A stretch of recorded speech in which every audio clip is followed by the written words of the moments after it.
पीक विमा वगळलेल्या 14 मंडळांसोबतच 43 मंडळाला पीक कापणीनुसार पीक विमा देण्याकरिताच्या विषयासंदर्भात सुनावणी घेण्याकरिता आमदार कैलास पाटील यांच्याकडून तशी पत्राद्वारे मुख्यमंत्री महोदयांना मागणी करण्यात आलेली आहे.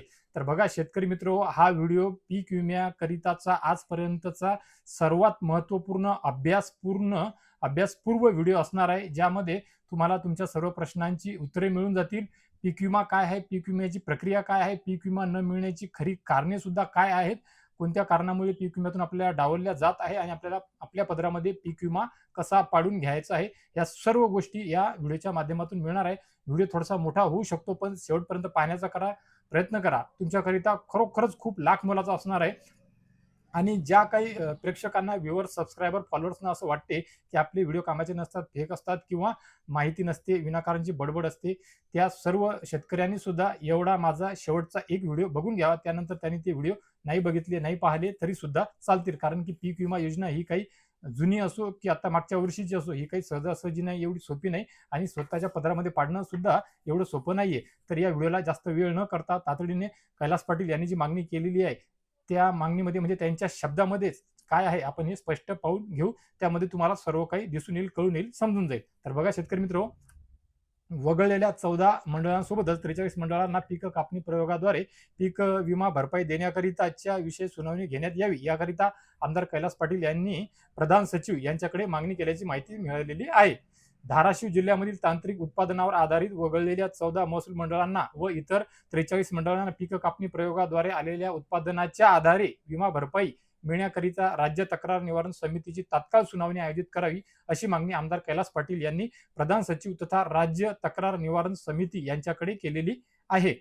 बघा मित्र, हे सर्व काही सांगत असताना फक्त आणि फक्त धाराशिव करता हा विषय लागू पडत नाही, तर हा विषय पीक विम्याचा, या सर्व गोष्टी, सर्व नियम महाराष्ट्र राज्यातील सर्व शेतकऱ्यांना, सर्व जिल्ह्यांना, तालुक्यांकरिता तेवढेच महत्त्वपूर्ण आहे. त्याकरिता हा व्हिडिओ शेवटपर्यंत पाहण्याचा प्रयत्न करा. बघा, ही तक्रार म्हणजे विनंती करण्याचं कारण असं आहे की कारण खरीप 2025 मध्ये धाराशिव जिल्ह्यामधील जवळपास 2,66,000 अर्जदार शेतकऱ्यांनी एकूण 4,96,000 अर्जाद्वारे 3,96,000 हेक्टर क्षेत्रावरील विमा भरून आपली पिके संरक्षित केलेली होती, ज्याकरिता ICICI लोंबार्ड या पीक विमा कंपनीला शेतकरी, केंद्र आणि राज्य शासनाचा हिस्सा म्हणून जवळपास 130,79,00,000 रुपये विमा हप्ता दिलेला होता शेतकरी मित्रांनो. तर बघा मित्र, मागील वर्षी धाराशिव जिल्ह्यामध्ये सरासरीच्या जवळपास 181% एवढा पाऊस झाला, ज्यामुळे धाराशिव जिल्ह्यामधील पिकाचे मोठ्या प्रमाणामध्ये नुकसान झालेले होते. पशुधनही वाहून गेलेले होते, घरांची पडझड सुद्धा झालेली होती, जमिनी सुद्धा खडून गेलेल्या होत्या. एवढंच काय, तर अनेक ठिकाणी मनुष्य हानी सुद्धा झालेली होती शेतकरी मित्रांनो. आणि त्यानंतर विद्यापीठाचे जे शास्त्रज्ञ असतात ते, सोबतच कृषी विभागाचे अधिकारी यांनी परिस्थितीची पाहणी करून तसा अहवाल सुद्धा सादर केला. विद्यापीठ शास्त्रज्ञांच्या भेटी दरम्यान जवळपास 80 ते 90% नुकसान झाल्याचे त्यांनी सांगितलेले होते. आता झालेली नुकसान भरपाई मान्य करून राज्य शासनाने गेल्या वर्षी धाराशिव जिल्ह्यामध्ये शेतकऱ्यांच्या SDRF सोबतच NDRF यांच्या अंतर्गत 33% पेक्षा जास्त नुकसान झाल्याने जवळपास 95% नुकसानग्रस्त क्षेत्राला प्रति हेक्टरी 8,500 ते 22,500 प्रमाणे 524 कोटी रुपयांची मदत दिली होती शेतकरी मित्रांनो. गेल्या वर्षापासून राज्य शासनाने नवीन पीक विमा योजना राज्यात लागू करून पूर्वी दिले जाणारे जे मदतीचे 4ही ट्रिगर आहेत ते काढून टाकले आणि हे काढून टाकलेले असल्यामुळे पेरणीपासून कापणीपर्यंत फक्त आणि फक्त पीक कापणी प्रयोगाच्या आधारेच नुकसान भरपाई दिली जात आहे. यामध्ये सुद्धा 50% नुकसान भरपाई ही पीक कापणी प्रयोगा आधारे, तर 50% नुकसान भरपाई ही तांत्रिक उत्पादनावर आधारित दिली जात आहे. आता जिल्ह्यामध्ये मागच्या 5 ते 7 वर्षामध्ये केवळ ट्रिगरद्वारेच शेतकऱ्यांना नुकसान भरपाई मिळालेली आहे, म्हणजे नुकसानीप्रमाणे मिळालेली आहे. हे जे ट्रिगर यांनी दिलेले ते नुकसानीप्रमाणेच. तर त्यामध्ये सुद्धा धाराशिव जिल्ह्यामध्ये जवळजवळ एकूण 57 महसूल मंडळे असून फक्त 42 पर्जन्य मापक यंत्रे असल्याची सुद्धा माहिती समोर आलेली आहे आणि नवीन प्रस्तावित करण्यात आलेल्या महसूल मंडळांमध्ये पर्जन्य मापक यंत्रे नाहीत. ही गोष्ट सुद्धा शेतकरी मित्र तुम्ही लक्षात घ्या, ही तेवढीच महत्वाची आहे. पीक विमा मंजूर झाला, पीक विमा आला, पीक विमा खात्यावर वितरण होत आहे, एवढ्याच गोष्टी, एवढेच व्हिडिओ न पाहता याच्या मागील खरी कारणे ती सुद्धा पाहण्याचा प्रयत्न करा. तर बघा मित्र, या मंडळांना नजीकच्या मंडळाचा पडणारा पाऊस गृहीत धरला जातो. प्रत्यक्षात 42 महसूल मंडळांमध्ये पडणारा पाऊस हा नियमित व सर्वदूर पडत नाही, हे सुद्धा एक तेवढंच महत्वाचं कारण आहे. त्यामुळे नुकसानीची पातळी ही अचूक ठरवल्या जात नाही, ते अचूक ठरवणे अशक्य होऊन जाते. आणि अशा परिस्थितीमध्ये खरीप 2025 ची नुकसान भरपाई देत असताना धाराशिव जिल्ह्यामधील 14 महसूल मंडळांना पीक नुकसान भरपाईतून तांत्रिक उत्पादन जास्त असल्याचे कारण दाखवत वगळण्यात आलेले आहे. हीच परिस्थिती इतर जिल्ह्यांमध्ये सुद्धा खूप साऱ्या शेतकऱ्यांसोबत होत आहे. आता सॅटेलाइटद्वारे घेण्यात आलेला अंदाज मोठ्या प्रमाणामध्ये चुकीचा आहे.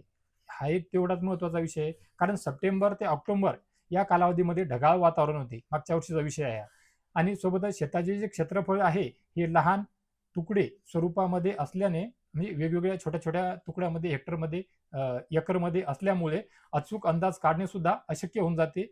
ते स्पष्ट अंदाज येत नाही. तसेच पाणी साचलेल्या सूक्ष्म नुकसानीचे प्रतिबिंब वरून घेत असताना सॅटेलाइटद्वारे ते नेहमी स्पष्ट दिसत नाही, अस्पष्ट धूसर दिसते ते. तसेच सॅटेलाइटची माहिती प्रत्यक्ष शेतपातळीवर पडताळणीकरिता अपुरी असल्याच्या अंदाजामध्ये सुद्धा तफावत आलेली आहे. आता या वेगवेगळ्या गोष्टींचा विचार करणे गरजेचे आहे. मोठ्या प्रमाणामध्ये तक्रारी आल्यानंतर जिल्हाधिकारी यांनी या संदर्भामध्ये वास्तविकता तपासण्याकरिता परभणी येथील कृषी विद्यापीठाच्या शास्त्रज्ञांकडून सविस्तर, खऱ्या अर्थाने सोबतच वस्तुनिष्ठ अहवाल मागितलेला होता. विद्यापीठाच्या शास्त्रज्ञांच्या अहवालानुसार जिल्ह्यातील शेतकऱ्यांचे तांत्रिक उत्पादन अतिशय कमी असल्याचे दिसून येत आहे. विमा कंपनीने सादर केलेल्या तांत्रिक उत्पादन आकडेवारी वस्तुनिष्ठ नसल्या कारणाने त्या जिल्ह्यातील शेतकऱ्यांना मिळणारी जी विमा भरपाई आहे ती कापणी प्रयोगाच्या उत्पादना आधारे द्यावी. पीक कापणी प्रयोगा आधारे मिळणारी रक्कम हेक्टरी 40 ते 50 हजार असे एकूण 1068 कोटी रुपये जिल्ह्यास मिळणे अपेक्षित आहे. धाराशिवचा विषय आहे शेतकरी मित्रांनो. परंतु तांत्रिक उत्पादनाच्या निकषामुळे फक्त 340 कोटी रुपये मिळत आहेत. म्हणजे जवळपास 200 कोटी रुपयाचा फरक आहे मित्रांनो. बघा, राज्यस्तरीय समितीने दिलेल्या निर्णयाविरुद्ध विमा कंपनीने केंद्र शासनाच्या समितीकडे अपील केले. त्यानुसार 9 जुलै 2026 रोजी केंद्र शासनाच्या समितीने विमा कंपनीने केलेले अपील फेटाळून 7 दिवसामध्ये शेतकऱ्यांचा विमा भरपाई देण्याचे आदेश दिलेले होते. या संदर्भात आपण जवळपास 2-4 व्हिडिओ बनवलेले होते. त्यावेळेस काही शेतकऱ्यांना योग्य वाटले, काही शेतकऱ्यांना अयोग्य वाटले, काही शेतकऱ्यांना काही समजत नव्हतं काय होणार, कधीपर्यंत भेटणार, न भेटणार, काय होते काय नाही. त्यानुसार अहवाल म्हणजे वसंतराव नाईक मराठवाडा कृषी विद्यापीठ येथील शास्त्रज्ञ यांनी व कृषी आयुक्तालयामार्फत प्राप्त झालेल्या अहवालानुसार तांत्रिक तफावत दिसून येत असल्याचे सांगितलेले होते. आता मागील वर्षी परंडा तालुक्यामधील प्रचंड प्रमाणामध्ये अतिवृष्टी झाली. पुराच्या पाण्यामुळे अनेक ठिकाणी जमिनी सुद्धा खडून गेलेल्या होत्या. पिकाचे मोठे नुकसान सुद्धा झालेले होते. असे असताना सुद्धा देखील परंडा तालुक्यामधील जवळपास 6 मंडळांना पीक विमा नुकसान भरपाई वगळण्यात आले असून ते खऱ्या अर्थाने खूप मोठे नुकसानकारक आणि शेतकऱ्यांमध्ये रोष निर्माण करणारा विषय होता. आता यावरून असे दिसते की तांत्रिक उत्पादनाची अट घातल्यामुळे धाराशिव जिल्ह्यालाच नव्हे तर संपूर्ण महाराष्ट्राला प्रचंड मोठा फटका बसला असून मोठे नुकसान होऊन सुद्धा अतिशय अल्प अशी पीक नुकसान भरपाई शेतकऱ्यांना मिळत आहे.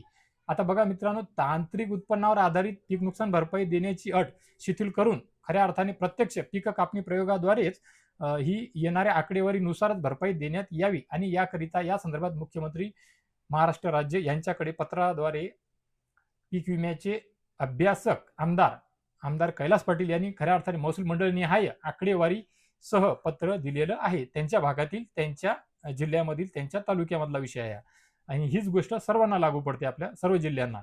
तर बघा, या जिल्ह्यातील तांत्रिक उत्पादनावर आधारित वगळलेल्या 14 महसूल मंडळांना व इतर 43 महसूल मंडळांना पीक कापणी प्रयोगाद्वारे आलेल्या उत्पादनाच्या आधारे विमा भरपाई मिळण्याकरिता अपील दाखल केलेली आहे आणि त्या अनुषंगाने राज्य तक्रार निवारण समिती तत्काळ सुनावणी घेऊन शेतकऱ्यांना त्यांना न्याय द्यावा अशी मागणी आमदार कैलास पाटील यांनी राज्य तक्रार निवारण समिती अध्यक्ष यांच्याकडे केलेली आहे. आणि या संदर्भात आता थोड्या दिवसामध्ये खूप महत्त्वाची नवीन अपडेट आपणा सर्वांना मिळणार आहे.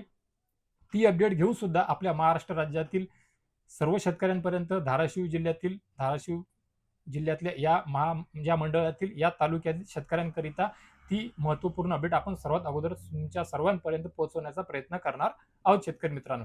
तर बघा शेतकरी मित्रांनो, या व्हिडिओच्या माध्यमातून दिलेली इत्थंभूत माहिती, एक एक शब्द, एक एक लाईन अक्षर तुम्ही जर लक्षात घेतलं, वारंवार व्हिडिओ मागे पुढे करून स्किप करून न पाहता थांबून जरी पाहिला तरी हरकत नाही, परंतु जर सर्व पाहिला तर प्रत्येक जिल्ह्यातील तालुक्यातील शेतकऱ्यांना पीक विम्या संदर्भातल्या खूप साऱ्या गोष्टीचा उलगडा होईल आणि त्यांना पीक विमा काय आहे, कसा आहे, कसा पदरात पाडून घ्यायचा, पदरात का पाडल्या जात नाही, कुठे आपलं नुकसान होत आहे, कुठे आपल्याला फसवलं जातं, या सर्व गोष्टींचा उलगडा होऊन जाईल शेतकरी मित्रांनो.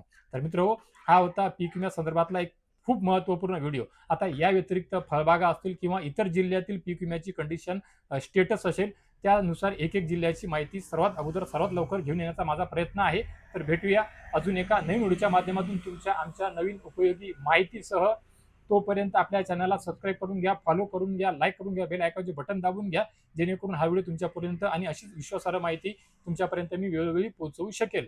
तर भेटूया एका नवीन व्हिडिओच्या माध्यमातून अजून एका गोड बातमीसह. तोपर्यंत धन्यवाद शेतकरी मित्र.